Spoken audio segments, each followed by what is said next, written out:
Portland be the 18th team in Major League Soccer.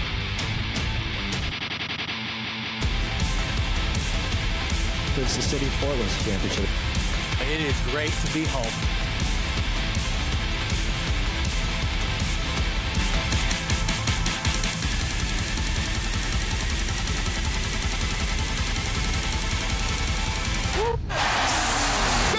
Sports Sunday with Orlando Sanchez.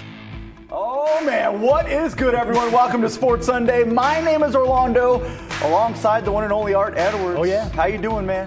I'd be better if my Niners could win. They still haven't figured this thing out for you. Nope. I'd like, though, to play a little game, because we like to have fun on this show, right? Yeah. So let's start with the game called What Do You Meme? Okay. This is fine. Yeah, not so much. Pac-12 teams making big changes as we hit the home stretch. And Simpsons fans will recognize this one. Stop, it's already dead. The Blazers beat down the Lakers. Rip City, you're going to like that. Oh, yeah. And Spider-Man Oh, yeah. battles himself. You remember this? I remember this. One? Yes. One NFL star definitely living this meme today, or another NFL star. Depends who you ask, right? Yeah. We'll explain later. But we've got to start with the Ducks capping off a big rivalry week with a win. They took down the Washington Huskies. Head coach Jimmy Lake added some bulletin board material by taking a shot at the Ducks' academic prowess. Oh, boy. The weather in Seattle was a factor, but it played into some of the Ducks' strengths. Ground and pound, Travis Dye went off. The man rushed for a career-high 211 yards and a touchdown. Well, Oregon's defense dominated, holding UW to a total of 166 yards. That was the tipping point. Washington fired offensive coordinator John Donovan this afternoon. Oregon defeats Washington 26-16. They've won 15 of the last 17 in this rivalry. So let's hear from head coach Mario Cristobal. Well, really proud of our guys, really physical play in the trenches on both sides of the ball. Proud of the way that our guys came out and showed our prowess in handling inclement weather and continuing to play hard throughout the entire game. Art, he just couldn't resist, right? He could not. Drops the prowess bomb one last time. So the Ducks, they moved to 8-1 on the season, first place in the Pac-12 North. Next up, Washington State at Autzen Stadium on Saturday. Big picture here. This is the most recent college football playoff rankings. A new one drops on Tuesday. Michigan State will move out after losing to Purdue. Oregon could be at number 3. So Art, what are your thoughts on where the Ducks are and how they looked against Washington? Yeah, I agree. They'll probably move up to number 3. They should. That should be what happens. And you know what? For the most part, I liked what I saw against against Washington. They had to deal with that really, really bad weather. So they did what they needed to do, which was run the ball. Didn't have to have a whole lot from Anthony Brown. I think he had 98 yards passing. But they didn't need a lot from him. They just needed him to, again, for the most part, not make mistakes. This type of game played into what head coach Mario Cristobal really wants to do, and that is pound the rock. Absolutely. He got exactly what he wanted in this. I love that he dropped the prowess there. Couldn't resist, man. No. You knew that was coming at some Absolutely. point, and he found a way to keep a straight face when he dropped that in I don't know how he did that. I'd have been smirking. Yeah, but now that pass continues to get a little more clear, just one more step there. That's right. And getting closer to that college football playoff. Just win them all. Win out. All right, let's switch gears here because it's been a rough 24 hours for the Oregon State Beavers. After losing to the Colorado Buffaloes, the team announced Tim Tibesar is out as defensive coordinator. Tibesar was hired in 2018. Inside linebackers coach Trent Bray takes over defensive coordinator duties. This is the first time Smith has fired a coach since he got to OSU. In a statement, Smith said he felt like it was the right time to make a change. He thanked Tibesar for his hard work and professionalism over the past 4 years, wishing him nothing but the best. The Beavers' defense got lit up on back-to-back weeks by two of the worst offenses in the conference, surrendering a total of 76 points. They gave up more than 500 yards in a loss to Cal, and then they followed that up with a 37-34 loss in double overtime at Colorado last night. Dropping a second straight game they were expected to win. OSU falls to 5-4. They are one win from breaking through and earning a bid to a bowl game. That hasn't happened since 2013. Well, they've got 3 more opportunities to do it. Their next 2 games are at home, and Saturday's matchup, Art versus Stanford, is as good as it gets at this point. Stanford is on a 4-game losing streak, and they just got crushed, 52-7 to the Utah Ute. So, Art, can the Beavers get it done? And how concerned are you about all this? 1, I hope so. But 2, I am very concerned about this because, I think Stanford's going to be looking to rebound. I mean, I'm sure that, that their coach, Coach Shaw, is going to be angry with them and really trying to get them fired up. And that's never going to be an easy game against Stanford. And then when you look at Arizona State and Oregon after that, man, 2 games that they are not going to be favored in most likely. So, I'm a little worried about that. I remember looking at that schedule just a couple of weeks ago and saying, man, this team could reel off 8 wins. That's what I was thinking. We're talking about them winning the North or at least competing for the North and, et cetera, et cetera. And now we're looking at that schedule saying, you're running low on opportunities here. But when I watched that Colorado game, I thought about when your parents say, I'm not mad at you. I'm just disappointed in you. That's where we got with the Beavers in this game because they were expected to win. They were double-digit favorites and couldn't get it done. And, it's a real surprise that they didn't. You just figured, okay, that's going to be the one. They're going to get that bowl. They're going to be bowl eligible, and then they move on from there. They'll have another week to get right. Okay. Look out for those Portland State Vikings. They are on a roll. They took on 24th ranked Weber State. Darian Chase, this was a catch, providing the highlight of the game here, just like he used to do out in Vancouver at Union High School. He had 5 catches for 79 yards, and their QB, he's pretty good, Davis Alexander, 299 yards passing. And the Vikings, they beat Weber State 30-18. They've won 3 in a row. They're 5-4 with 2 games left on the schedule. They keep their postseason hopes alive. Go Vikes. Oh, okay. Yeah. So, Art, you remember earlier this season when Coach Bruce Barnum, he bought beers for everyone at Hillsborough Stadium? Well, the fans at Weber State took notice, and they dropped off a 6-pack to Coach Barnum with a note saying they thought it was awesome what he did.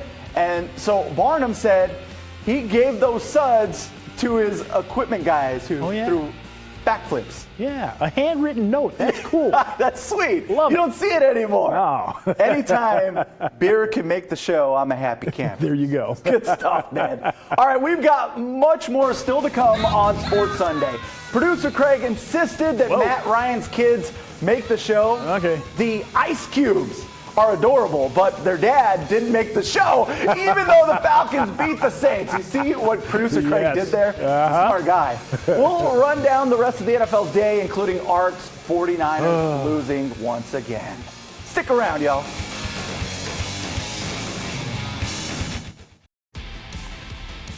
Oh, and welcome back to Sports Sunday. It is time to take our trip around the NFL. Oh, yeah. This week, Art, I was saying what is to a going couple on? of these games, man. So Yes. let's get to it. We make our way to the city of brotherly love where the Eagles host the Chargers. And this was all about Justin Herbert. Monster game, 32 of 38, 356 yards, 2 touchdown passes, ran for another TD, and the Chargers win it on a late field goal, 27-24. Los Angeles leads the AFC West. Look at Herbert go! Yeah. All right, let's roll on down to the Sunshine State for a date between the Bills and the Jaguars. The question for this one is, will the real Josh Allen please stand up? The answer was the Josh Allen in the teal uniform. The Jags' Josh Allen had a day against the Bills' Josh Allen. Jacksonville Josh had a sack. He intercepted an Allen pass, made a tackle on his namesake, and even recovered a fumble in the game. The Jags shocked the Bills 9-6. Oh, I love that one. All right, let's fly on over to Dallas for the Broncos and the Cowboys. The Pokes couldn't break the Bronco today. Teddy Bridgewater was the answer for Denver. He was steady, threw for a touchdown, ran for another. Meanwhile, Dak Prescott in Dallas had no answers. I still don't know what the heck went wrong in this game. But Denver served up a beatdown 30-16. Man. Hey, let's go west to Santa Clara, California. The 49ers hosted the Cardinals without Kyler Murray. So you think Niners going to win. They got this, man. Hey, didn't matter because Arizona has a guy named James Conner. He ran wild over the 49ers today. A receiving touchdown and 2 running touchdowns. Cardinals stopped the Niners 31-17. They moved 8-1 on top of the NFC West. Colt McCoy played quarterback for the Cardinals and gets the win. I can feel the pain in your voice. I can feel the pain in your voice, Art. Okay, let's travel to the nation's heartland. Kansas City Chiefs, Green Bay Packers without Aaron Rodgers. Not a lot of offense on either side. Patrick Mahomes, just 165 yards passing, but he did have a touchdown. Rodgers' replacement, Jordan Love, not bad, got his first touchdown pass, but he also threw a pick, and the Chiefs win it 13-7. The Packers will play the Seahawks next week. Both teams hope to have their starting quarterbacks back for this game. Seahawks on a bye week, so that gave Russell Wilson more time to heal after his finger surgery. On Monday, Wilson tweeted out a picture of the pin that had been in his finger with the caption, "No more pin, time to win." Yeah. Wilson had surgery on October 8th, a day after he banged his hand against Aaron Donald on a follow-through throw in the third quarter of their loss to the Rams. The surgery was to repair a tendon rupture and a fracture of dislocation. It's a lot going on there. Yeah. Wilson posted this video to social media that shows him gripping the ball. There's no official word if he'll play next week for the 3-5 Seahawks, but it is possible, and it's also possible that Rodgers could be available for the Packers. He's currently on the reserve COVID-19 list. Art. Big-time game for the Seahawks. Man, it certainly is. You know, they've got to get a win, and they really need Russell Wilson to get that win. All right. How about we talk a little high school football? Oh, yeah. Producer Craig telling us to hurry up, but he won't play my music. There you go. Your Friday Night Flights play of the week takes us to Gresham and the first round of the playoffs. Oh, David Douglas, Jaden Pulshock, shaking and baking. The dude would not be denied. 25-yard touchdown. Great game. But South Salem would get the win to advance in the playoffs. If you missed anything from Friday, we've got it for you on the KGW YouTube page, and we've got more high school stuff in just a few minutes, including new state champs in volleyball and cross country. We'll see you on the other side.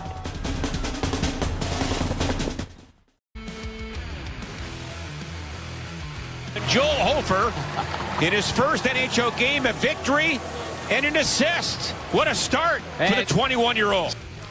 Hey, that's former Portland Winterhawk goaltender Joel Hofer, who made his NHL debut this week. Picked up that victory in the 5-3 win over the San Jose Sharks. He is the 131st Winterhawk to play an NHL game. His debut came against fellow Winterhawks alum Aiden Hill, who was in goal for San Jose that night. And it is our Toyota Sunday Sizzle. That's a lot of Winterhawks. That is playing a in the lot of NHL. Winterhawks, yes. That is awesome. Okay, Art, we've got to switch gears for a few moments here.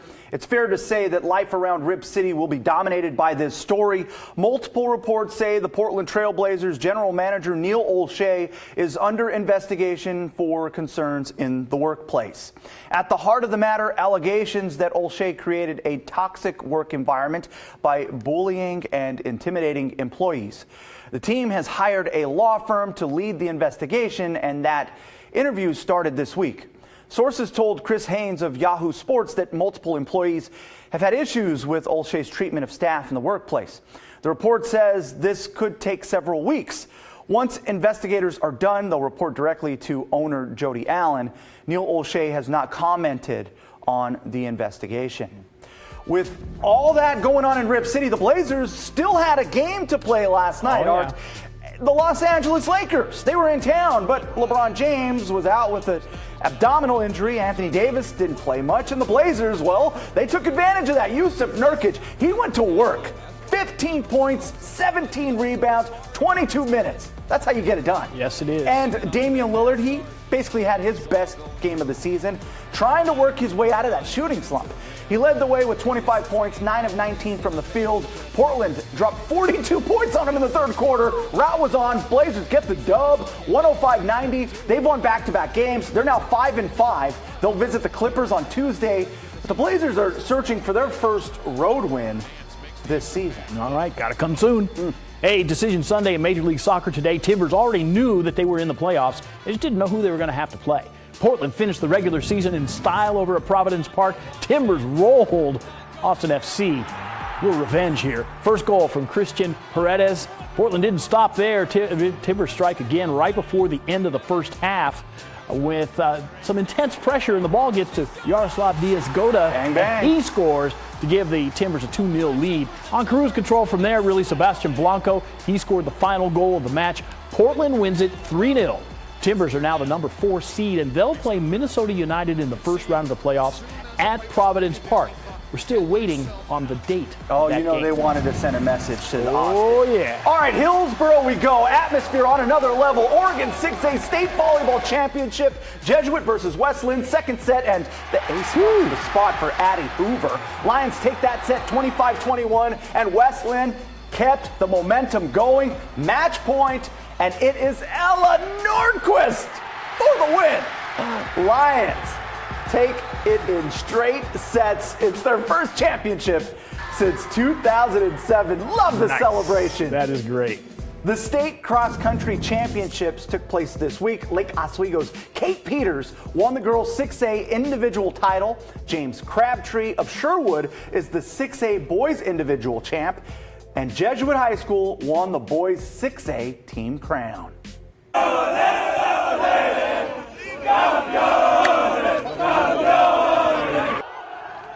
Hey, that's a celebration to salute the Warner Pacific men's soccer team. They are off to one of their best seasons in decades. Regular season co-champions of the Cascade Collegiate Conference, the top seed in the league tournament this week, and an automatic bid into the NAIA National Tournament. First time they've been able to do that since 2009. They are 15-2-1. It's the club's best record since '84. We'll be right back. I'm already laughing. I know it, yeah. Before we go, we've got one more great moment from Friday night. But we need a little help from Hall of Fame announcer Jim Ross.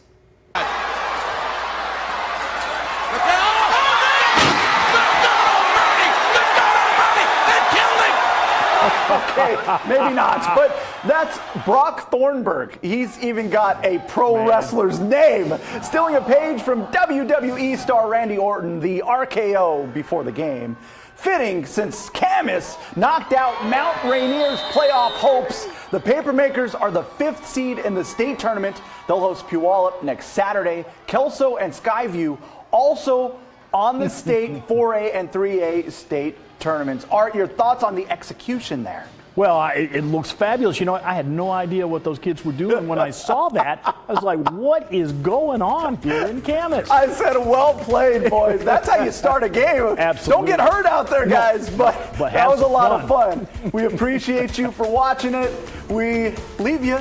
Good night, everyone.